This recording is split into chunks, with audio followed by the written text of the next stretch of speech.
Oke, Bapak Ibu semuanya, Assalamualaikum warahmatullahi wabarakatuh. Selamat pagi, salam sejahtera untuk kita semuanya. Pada pagi hari ini, saya akan menyampaikan materi Godigi yang tanggal 25 Februari lalu telah disampaikan oleh PTPN Holding. Saya akan coba share screen.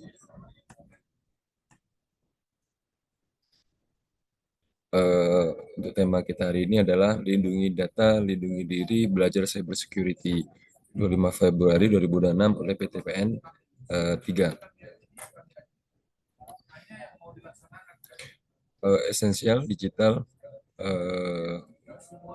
headlines. Itu overview of the adoption and use of connected device and service.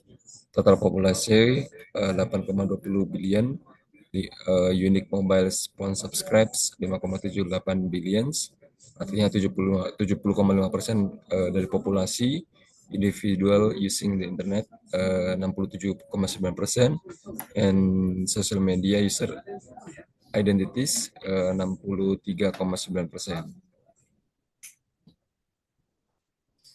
Berdasarkan data statistik tersebut, memaksa setiap lembaga atau perusahaan melakukan digitalisasi untuk tetap kompetitif. Alibi orang yang nggak mau ngamanin dan cegah data bocor. Data saya tidak penting, sistem saya sudah aman, tidak pernah ada serangan, data saya sudah aman kok. Kenapa cyber security penting untuk diterapkan? Karena dampak dari kegagalan mengamankan sistem dan data sensitif organisasi, yang pertama ada biaya finansial, denda regulasi, biaya pemulihan data, dan kehilangan pendapatan. Yang kedua, dari segi operasional. Operasional berjalan terganggu, sehingga menimbulkan kegagalan dalam kinerja. Yang ketiga, reputasi dari lembaga tersebut, yakni kehilangan kepercayaan masyarakat dan citra negatif di mata publik. Yang terakhir adalah mutasi pegawai. Akibat kegagalan keamanan cyber, potensi jabatan maupun posisi dalam organisasi dapat terancam. Ini kasus serangan cyber. Ada Pak Erick Thohir, ada CEO Indodax, ada ransomware yang beberapa tahun lalu, terus ada PDNS waktu itu. Dan di sini ada any weakness in an environment that could allow an attacker to carry out on attack successfully, yaitu adalah people, process, and technology. Definisi pengguna, staff, IT, manajemen, semua orang yang berinteraksi dengan sistem fokus, edukasi dan kesadaran keamanan cyber, pelatihan, security awareness training, peran dan tanggung jawab yang jelas. Contoh pelatihan anti phishing dan simulasi insider cyber. Definisi kebijakan, prosedur, dan kontrol yang mengatur bagaimana keamanan dijalankan. Fokus SOP insiden, kebijakan penggunaan perangkat, manajemen akses, dan hak istimewa. Contoh, proses riset password aman, prosedur tanggap insiden, insiden response. Definisi untuk apa tadi ini, teknologi, itu alat dan sistem yang digunakan untuk melindungi informasi dan infrastruktur IT. Fokusnya di firewall, antivirus, and EDR, enkripsi data, sistem deteksi intrusi IDS atau IPS. Contoh menggunakan VPN untuk akses remote, SIEM untuk monitoring log. Nah, di sini ada keterkaitan antara people, teknologi, dan apa tadi, data. Jadi adalah kerjaan adalah trade. Bisa dibaca sendiri nanti. Ada insider trade, ada ancaman yang berasal dari dalam. Ini ada YouTube. Ya, ini ada human hacking. Discourse social engineering refers to the art of manipulating individuals to relinquish confidential information rather than exploiting software or hardware weakness. These tactics zoom in human vulnerabilities, tapping into our emotion, trust, and sometimes naivety. human hacking, ada traditional phishing, ada spear phishing, ada smishing, ada content injection, ada phishing and walling. Nah, human hacking ada attacker sampai target victimnya, berawal dari klik sampai malicious configuration, identity and financial fraud, business theft, control over machine and system, and data exfiltration. Human hacking, nah, ini termasuk contoh-contoh human hacking. Ada melalui email, ada melalui WhatsApp, ada melalui sosial media segala macam.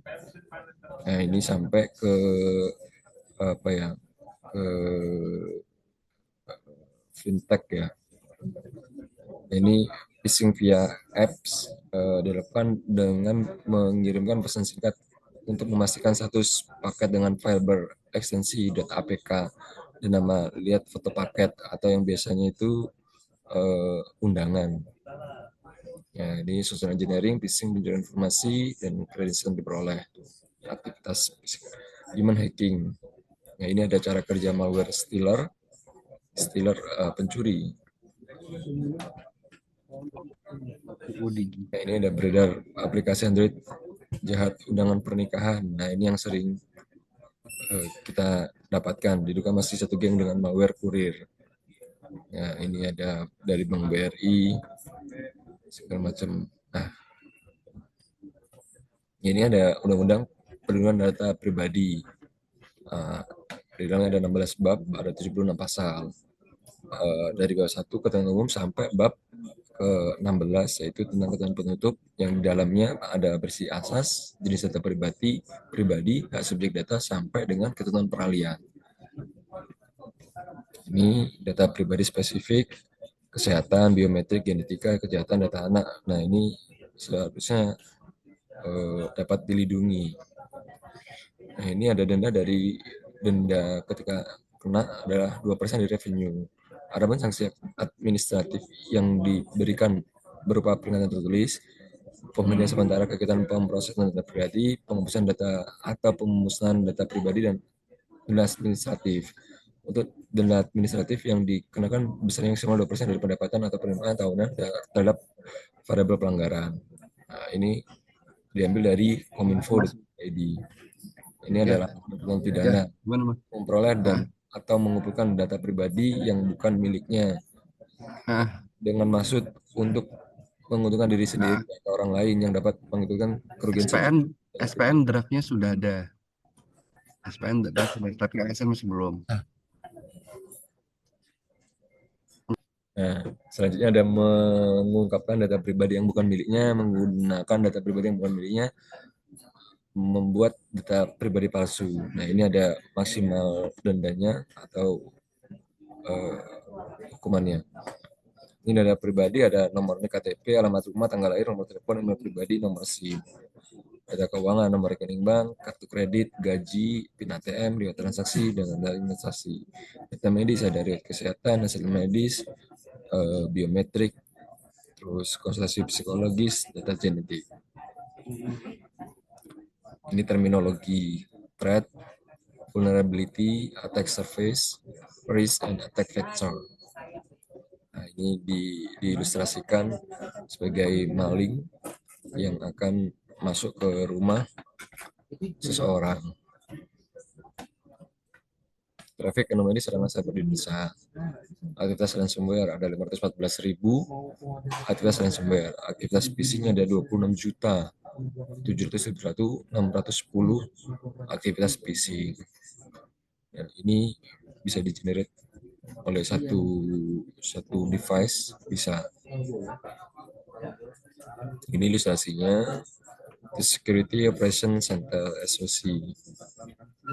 Nah, tim yang sebagian besar terdiri dari security spesialis yang dikondisi untuk mencegah, mendeteksi, menganalisis, merespon, dan melaporkan insiden keamanan cyber. Deteksi aktivitas mencurigakan, meminimalisir dampak kerugian finansial, meningkatkan efisiensi dan prioritas insiden. Nah, kepatuhan terhadap standar atau regulasi yang dilakukan oleh regulator sektor. Ada PP 82/2022, ada PP 71/2019, UU 27/2022 tentang perlindungan data pribadi, ada DSS Compliance ISO 27001 tahun 2022, ada HIPAA Health Insurance Portability and Accountability Act, ada proses teknologi sumber daya manusia. Nah, di sini ada teknologi, ada firewall, space sensor, CCTV, SOAR, network sensor, threat intel, security analysis, security engineer, incident response, threat hunting, VR.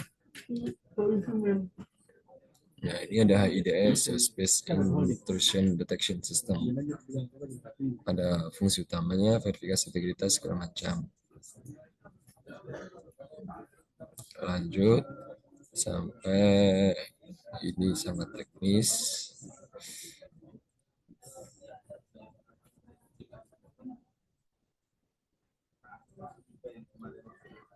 Ini contoh kita Wazoo. Wazoo memiliki modul aktif respons yang membantu tim keamanan mengotomasi tindakan respons berdasarkan trigger tertentu, mungkin untuk mengelola insiden keamanan secara efektif. Kalau di sini mungkin Springle di atas ini ya, Springle bisa mendeteksi adanya asap atau api. Nah, ini ada skemanya, jadi ada alerts, ada create and define active response, alert response automatically, yang selanjutnya adalah happy. Ya, thank you. Terima kasih Bapak Ibu semuanya sudah menyempatkan waktunya untuk berhadir dalam sosialisasi Godiki. Kurang lebihnya mohon maaf. Wabillahi taufiq wal hidayah. Wassalamualaikum warahmatullahi wabarakatuh.